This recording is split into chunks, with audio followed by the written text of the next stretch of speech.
Hello there, welcome back to the Ogre, the old Git Rats Reviews and Off Times Reminiscences. Today we're doing Bonjour Tristesse,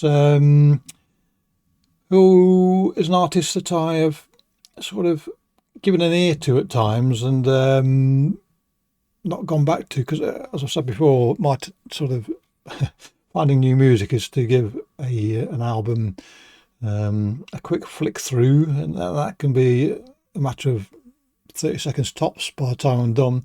And so I'd probably miss a lot of things that would endear an album to me. So I've heard this artist a couple of times, but I need to go back and have a proper listen on the strength of listening to this, which is I won't say a hoot is the wrong word, but is a very enjoyable listen, as we're about to find out. And why should we wait? We should wait no more. Let's give it a go.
So this is the initial minute or so is a style of black metal that you have to get spot on for me, because I get very easily bored by black metal in this part of the spectrum. But and the reason we're doing this review-y, reaction-y thing in the first place is because this artist gets it spot on for me. So, you know, no complaint anyway. And then that sort of morose melody kicks in, and things go up a notch. You are sort of, if you're already joyful, then you are sort of filled with you'll be gleeful. And I know the subject matter is such that it's not talking about joy and glee, but I'm talking about the effect it has on the listener, and particularly me. So when you get those sort of melodies over rollicking black metal, well, I have many happy places, and this is one of them.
So this falls really between the cushions of atmospheric black metal and depressive black metal.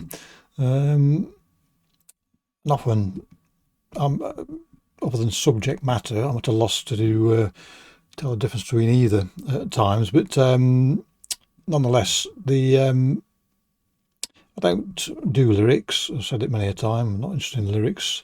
That's not because they have no merit. It's because I just want to listen to the music, and I don't. I could be here an hour explaining why I don't read or listen to lyrics. But the point I'm going to make is that it would seem the subject matter here is one of it says it, a world without us. So in the picture again, how nature is far better off without us, and is going to probably rapidly recover if and when we're gone. Now, being a sort of cheerful chap, I don't quite go for the world is better off without us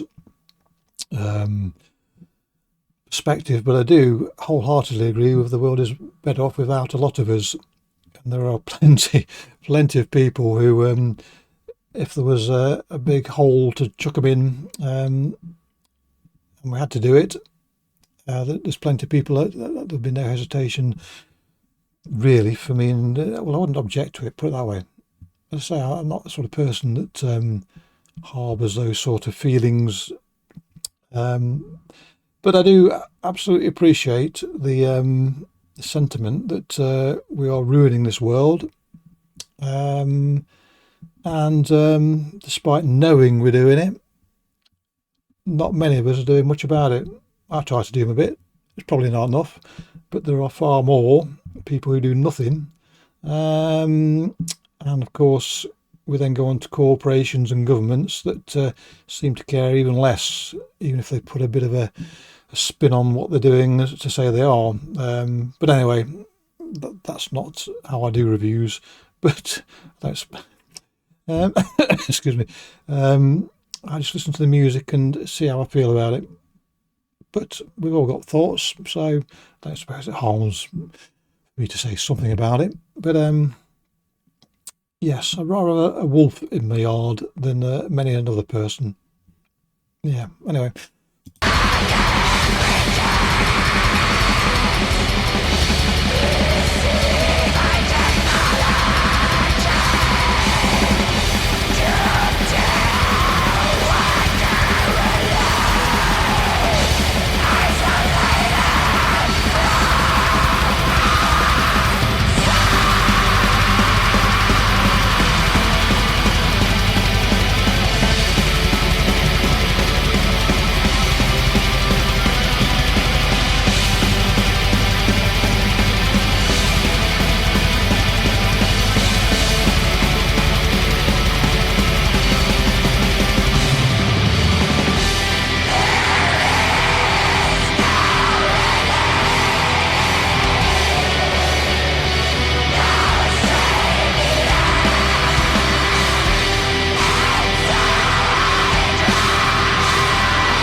This is an example of sort of music whereby the subject matter is quite serious, and if not particularly on this song itself, other artists in a similar vein have subject matter which is depressive, as you might expect, or I won't say negative, but has a dim view of the way things are.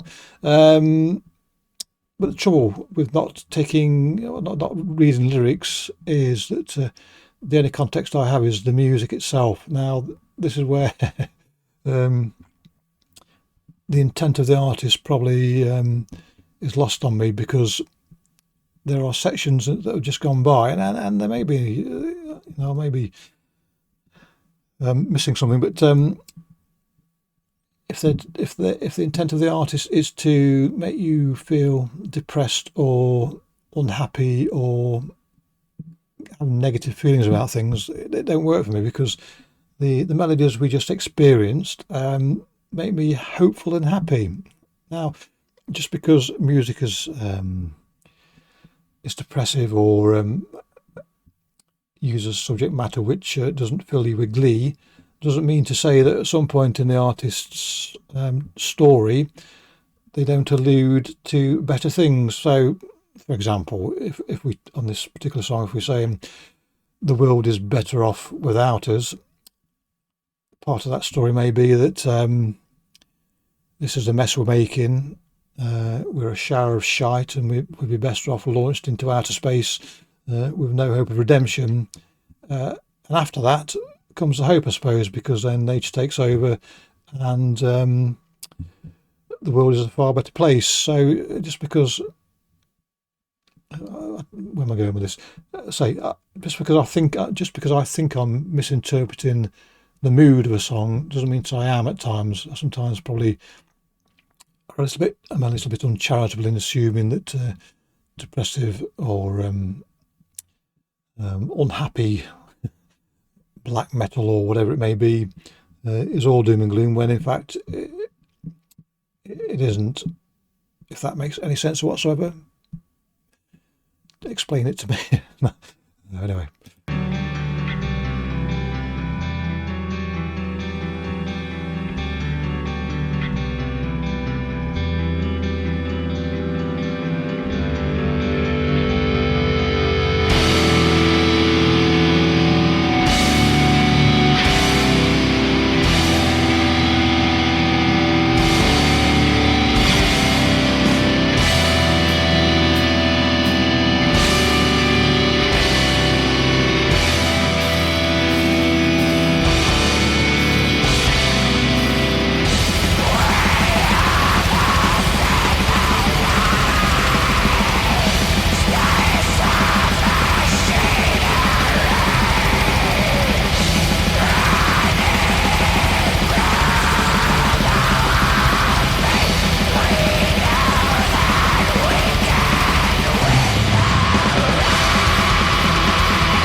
One of the things I love about this song is the dynamics in it, the interplay between fast, slow, and mid-tempo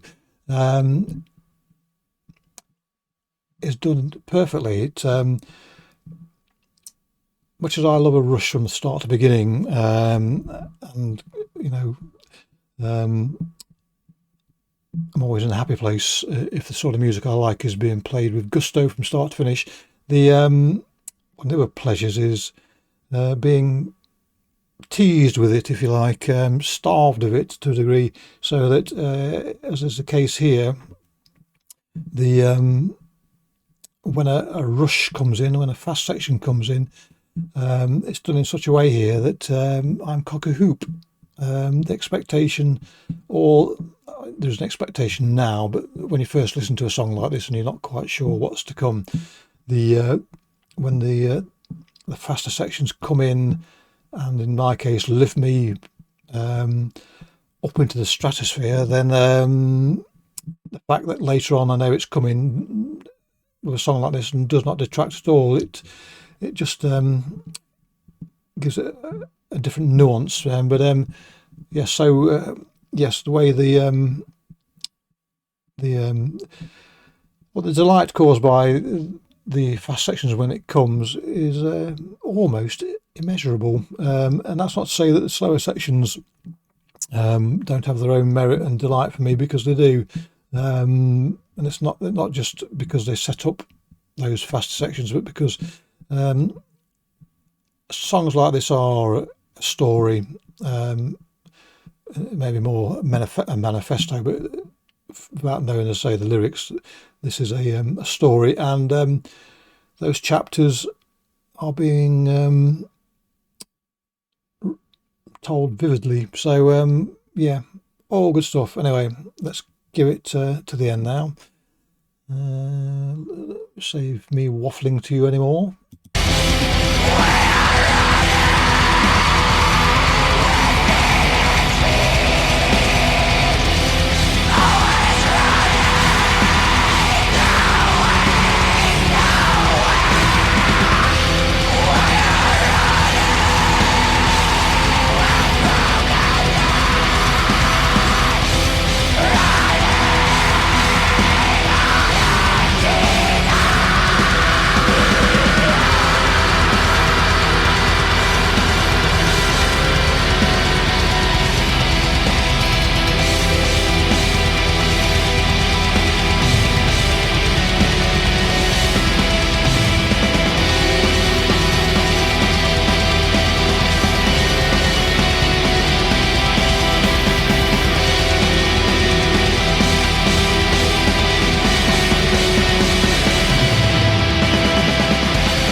So there you go. What a cracking song that was. Having said on a regular basis, and indeed today, that I don't do lyrics, don't read lyrics, I inadvertently clicked on the lyric tab on this song and had a quick read since I'd done it. And the fella's not wrong. Say a fella, I presume it's a fella. They're not wrong in what they're saying. And so those of you that are interested, give it a read, because they make far more sense than a lot of what we're being told. And if we adhere to the message here, I think, even though, as I say, I'm not an all-out believer in ridding the world of humanity in totality, the message here makes far more sense than the majority of the stuff we've had. Anyway, that's probably the most serious I've been on a review. Clicky bollocks. Catch you next time. Cheerio.